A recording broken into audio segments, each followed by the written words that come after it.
गुरुजी, आज हम सब अमृत कुंभ में यह जानना चाहते हैं कि जीवात्मा मरने के बाद भूत प्रेत क्यों बनते हैं। आज मैं आपको अमृत कुंभ में विक्षुब्ध जीवात्मा की प्रेत योनि प्राप्ति के बारे में बताऊंगा।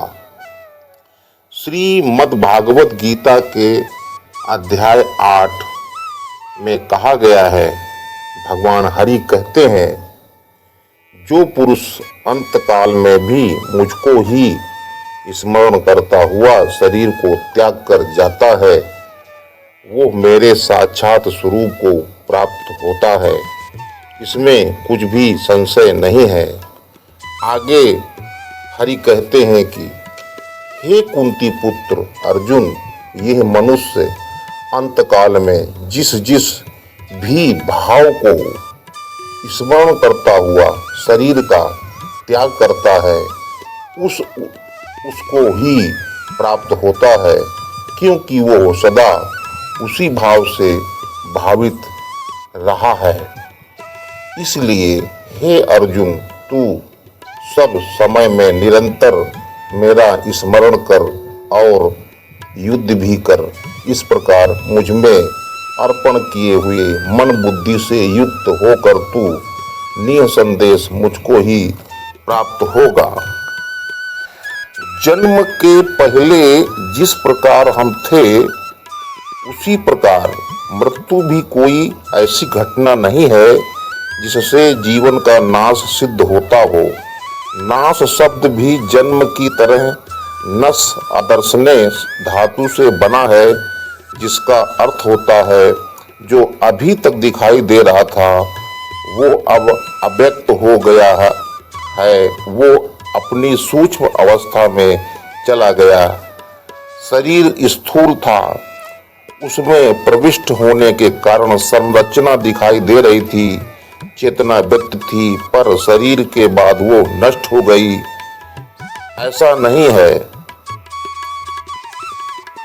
जीव चेतना का शरीर मरण के साथ ही अंत नहीं हो जाता, उसका अस्तित्व पीछे भी बना रहता है। इसके प्रत्यक्ष प्रमाण भी मिलते रहते हैं। स्वर्ग नरक भुगतना पड़ता है एवं पुनर्जन्म के चक्र में भ्रमण करना पड़ता है। कभी कभी कोई मनुष्य प्रेत योनि प्राप्त करते हैं। यह ना जीवित स्थिति कही जा सकती है और ना पूर्ण मृतक ही। जीवित इसलिए नहीं कि स्थूल शरीर न होने के कारण वे कोई ऐसा कर्म तथा उपभोग नहीं कर सकते जो इंद्रियों की सहायता से ही संभव हो सकते हैं। मृतक उन्हें इसलिए नहीं कह सकते कि वासनाओं और आवेशों से अत्यधिक ग्रसित होने के कारण उनका सूक्ष्म शरीर काम करने लगता है, अस्तु वे अपने अस्तित्व का परिचय यत्र तत्र फिरते देते रहते हैं। इस विचित्र स्थिति में पड़े होने के कारण वे किसी का लाभ एवं सहयोग तो कदाचित ही कर सकते हैं, हाँ, डराने या हानि पहुंचाने का कार्य वे सरलता पूर्वक संपन्न कर सकते हैं। इसी कारण आमतौर से लोग प्रेतों से डरते हैं और उनका अस्तित्व अपने समीप अनुभव करते ही उन्हें भगाने का प्रयत्न करते हैं। प्रेतों के प्रति किसी का आकर्षण नहीं होता, वरन उससे भयभीत रहते और बचते ही रहते हैं। प्रेत योनि की प्राप्ति के दो मुख्य कारण होते हैं। पहला, प्रबल आकांक्षाओं की तृप्ति। दूसरा, तृष्णा वासनाओं की तीव्रता। प्रबल आकांक्षा की व्यक्ति चित्त में प्रचंड प्रतिक्रिया होती है। दैनिक जीवन में भी ये देखा जाता है कि जब कोई नवीन योजना दिमाग में होती है तो उनकी सुनिश्चित रूपरेखा बनने तक मन मस्तिष्क चैन से नहीं बैठ पाता, ना ही नींद आती है। ऐसी आकांक्षा खंडित हो जाने पर कई कई रातों तक लोगों की नींद उड़ जाया करती है। यही बात तृष्णाओं के बारे में है। तृष्णा से व्याकुल लोग न शांत रह पाते हैं, ना आराम कर पाते हैं, ना ही सोच पाते हैं। जब तक तीव्र तृष्णा की कुछ पूर्ति नहीं होती, वे उद्विग्न ही बने रहते हैं। प्रेत योनि भी ऐसी ही उद्विग्नता और अशांति से भरी जीव दशा का नाम है, जो मरणोत्तर अवधि में होती है। भारतीयों की ये जो मान्यता है कि धन, पुत्र, वासना आदि पर आसक्ति रहते यदि किसी व्यक्ति की मृत्यु हो जाती है, तो उसे कई बार मृत्यु के बाद बहुत समय तक किसी भूत प्रेत की योनि में रहना पड़ता है। इसलिए भारतीय संस्कृति में सदैव ही अनासक्त जीवन जीने की प्रेरणा दी गई है। 4 आश्रम बनाए गए हैं, एक ब्रह्मचर्य विद्याध्ययन आश्रम, दूसरा गृहस्थ आश्रम, तीसरा वानप्रस्थ आश्रम और 4 संन्यास आश्रम में अंतिम 2 की अधिकांश शिक्षाएं और कर्तव्य ऐसे हैं जिनमें प्रत्येक व्यक्ति को धीरे धीरे धन संपत्ति का मोह हटाकर अपना मन परमार्थ साधना में लगाना पड़ता है। संन्यास दीक्षा के बाद तो वो सब कुछ त्याग कर अपने आप को उस तरह अनुभव करता है जैसे मकड़ी अपने बने बनाए जाले को स्वयं खाकर संतोष अनुभव करती है। तब जिसके पीछे बेटे होते हैं वो उनकी आवश्यकता की संपत्ति उन्हें देकर शेष लोक कल्याण में लगाकर घर छोड़ देते हैं और आत्म कल्याण की साधना में जुट जाते हैं। मोह अंध व्यक्तियों के प्रेत योनि में जाने का कोई वैज्ञानिक आधार तो अभी समझ में नहीं आता है, किंतु बौद्धिक और प्रमाणिक आधार अवश्य है। हम में से अनेकों को भूत का सामना करना पड़ जाता है, पर यदि सामान्य लोगों की बात को भ्रम या अंधविश्वास माने, जैसा कि अनेक लोग किसी स्वार्थवश या किसी को धोखा देने के लिए भी भूत प्रेत की बात कहकर डरा देते हैं, तो भी संसार में कई ऐसी घटनाएं घटी हैं जिनमें इस विश्वास को विचारशील लोगों का भी समर्थन कभी कभी मिल जाता है। मृत्यु के समय मरणशील व्यक्ति से दान कराने की व्यवस्था भी इसी कारण थी कि व्यक्ति के सब मोह मिट जाएं, आसक्ति के बंधन छूट जाएं। अंतिम समय व्यक्ति के भीतर वे ही संस्कार तथा वे ही आकांक्षाएं प्रबल होकर उभर आती हैं जो जीवन भर आस्था के क्षेत्र में व्यक्तित्व का मूल बनी फैलती हैं और घुली मुली रहती हैं। अंत समय में उभरी भावनाएं ही मरणोत्तर जीवन में भी सक्रिय रहती हैं। सन्यासी से इसीलिए संन्यास लेते समय उसके श्राद्ध संस्कार भी उसी के द्वारा करा लिए जाते हैं कि उसकी कोई भी आकांक्षा आसक्ति सूक्ष्म रूप में भी शेष न रहे। जो मनुष्य जितनी अधिक वासनाएं आकांक्षाएं साथ लेकर मरता है, उसके भूत होने की संभावना उतनी ही अधिक रहती है।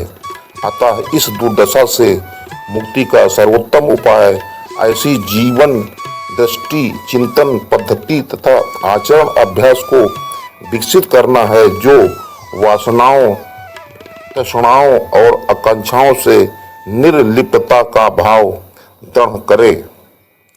ब्राह्मण कर्तव्य भ्रष्ट होने से दर्दिच्छ, भक्षक, ज्वालामुख प्रेत होता है। क्षत्रिय ऐसा होने से सौ एवं भिष्टा भक्षक कटपूतन नामक प्रेत होता है।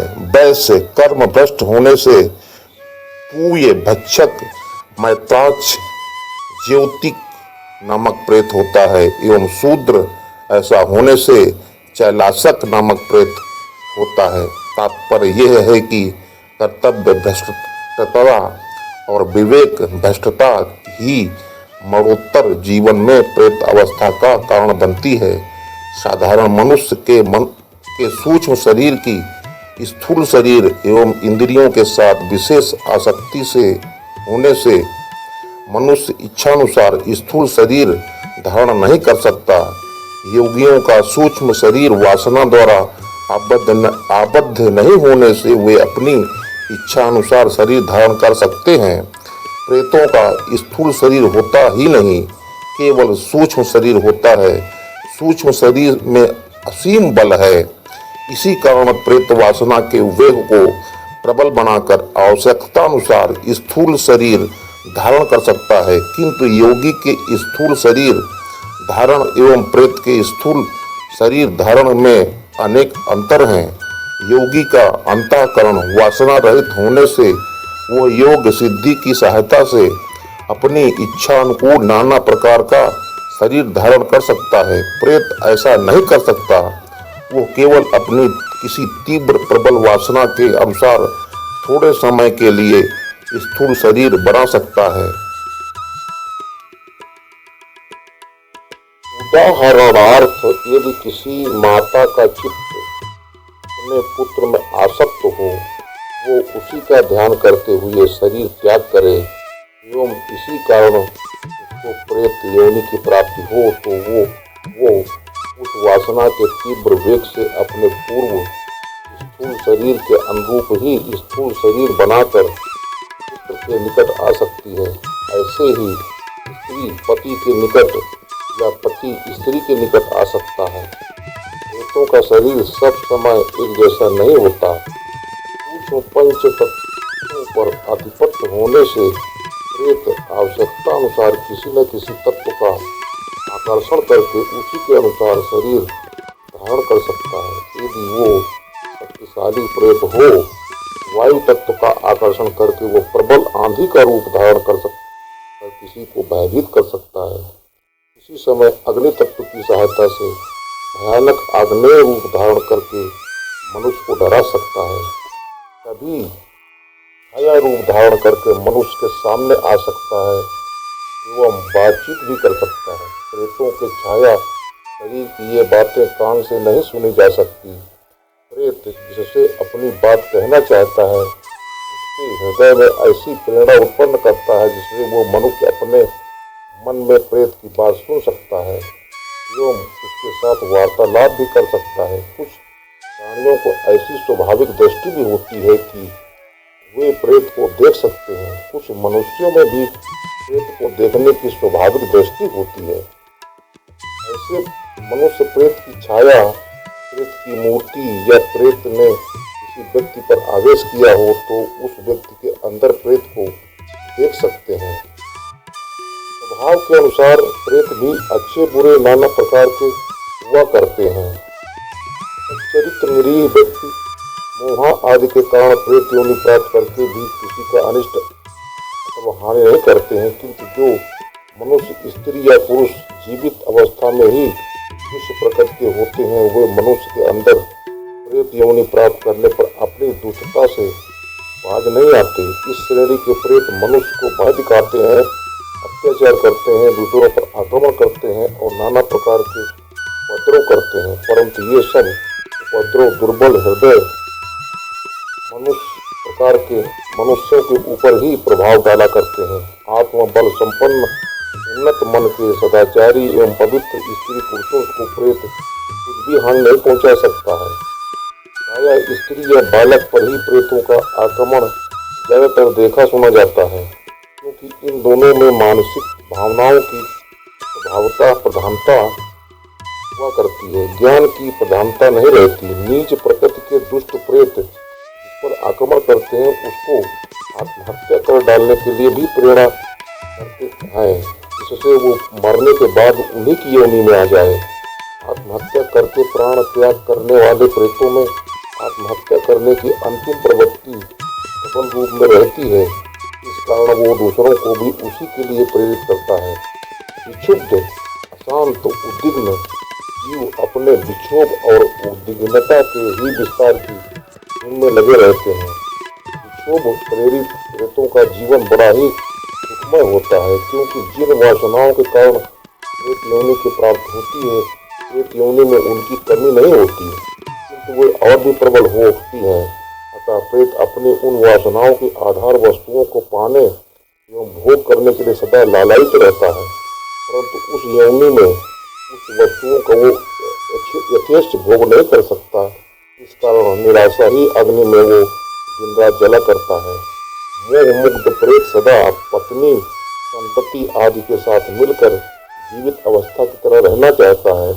ये सुविधा न मिलने से वो बड़ी यंत्रणा भोगा करता है। कभी कभी प्रेत अपने प्रिय पात्र उन व्यक्तियों को मारकर अपनी योनि में लाना चाहता है एवं इसके लिए चेष्टा करता है। उस चेष्टा में कृतकार्य न होने से भी वो हताश होकर बड़ा दुख पाता है।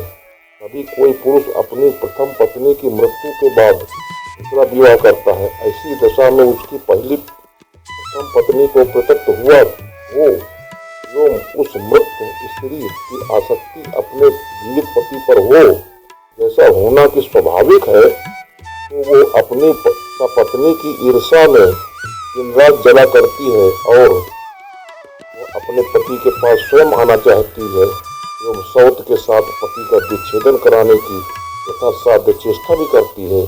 जिस घर में दंपति रहते हैं उसी में वो प्रेत योनि प्राप्त स्त्री ही रहने की चेष्टा करती है। इसी प्रकार आजीवन धन संचय करके जो कृपण धन से मोह से प्रेत होते हैं, वो भी घर के जिस स्थान में उनका धन रहता है वहीं सदा रहने की चेष्टा करते हैं। वो धन ले जाने का भी प्रयत्न करते हैं एवं उस प्रयत्न में कृतकार्य न होने पर हताश होकर बड़ी वेदना भोगते हैं।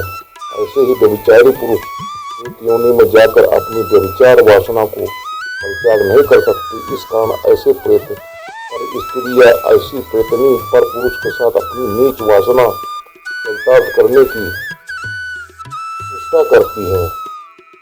प्रेत जिस पुरुष या स्त्री पर कामासक्त होता है, बहुत समय उसे मार डालने का भी प्रयत्न करता है और प्रेत निवारक मंत्र, औषधि आदि के द्वारा परास्त एवं निराश होकर दुख से मर्माहत होता है। प्रेत योनि अज्ञान में होने के कारण बहुत समय प्रेत समझ भी नहीं पाता है कि उसके अंतःकरण में क्यों इतना दुख का दावानल जल रहा है और क्यों उसका दुख शांत नहीं होता। ज्ञान से विमोहित चित्त प्रेत यूं ही दुख से व्याकुल होकर पागल की तरह इधर उधर दौड़ता रहता है।